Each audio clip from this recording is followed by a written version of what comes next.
So in this Keynote tutorial video, I am going to be showing you guys how to add a title to an image here on a Keynote presentation. Now, once you open up Keynote, what I want you to do is to add a photo, press on the photo that you want to add a title to, just like this. Make sure that in the top right, style is selected. Scroll down to where it says title. And if you go ahead and check on title, there's going to be a title that then follows your picture around. So if you were to go ahead here and let me just type in this is my title, just like that. You can go ahead and do that. You can also change, the font of it as well.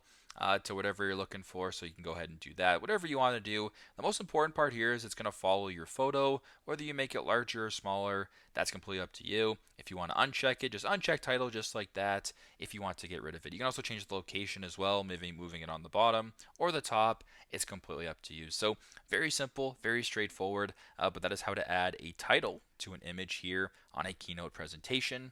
Thanks again for watching, and I hope this video helps.